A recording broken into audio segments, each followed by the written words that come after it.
A very good evening to you and welcome to the Business Day. I'm Dwayne Burbick. We'll begin with a look at petrol prices this week, and with that we go to Dashan Hendricks at the Smart Board. After 5 straight weeks of increases in the price of gasoline across the board, the Petrojam today said it will be cutting the price of both E1087 and E1090 gasoline. Both will be declining this week by some 3 cents. I don't imagine many gasoline retailers will be adjusting their prices to account for this marginal change in the price of both commodities. But where they will be increasing prices this week is in the price of regular and low sulfur diesel, because regular diesel is up this week by $1.97, while the low sulfur variety increases by $1.85. Kerosene goes up as well. It increases this week by 10 cents. Propane cooking gas is up 32 cents, while butane increases by 75 cents. It's now back to you. Thanks, Dashan. Meanwhile, the price of oil suffered its largest one-day loss in 6 weeks today. Oil for delivery in May lost $1.97, or almost 4%, to settle at $50.44 a barrel. Opposition spokesman on industry Anthony Hilton is calling on the government to consider using LNG to fuel growth in Jamaica's agriculture sector.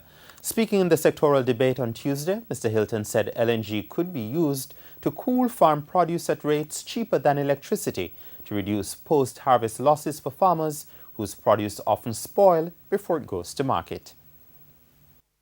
LNG, Mr. Speaker, can fundamentally change this through the development of cold chain facilities that keep agricultural produce cool from the cold temperatures of LNG rather than from direct and more expensively generated electricity as is currently being done.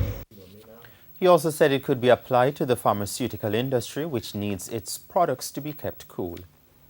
We now have the fundamentals to effectively lower pharmaceutical costs through either manufacturing and or cold storage in Jamaica for regional and global distribution.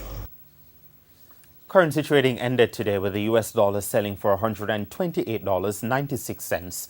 The Canadian dollar is being sold for $96.74.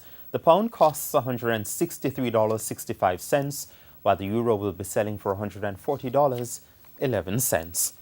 And stocks ended mostly higher today, pulling the main JC market index up more than 1,484 points, and the junior market index up more than 17 points. The winners of the day, they included Berger Paints, Carib Cement, Carreras, Honeybun, Jetcon, Kingston Wharves, Mayberry Investments, Palace Amusement, and T-Tech.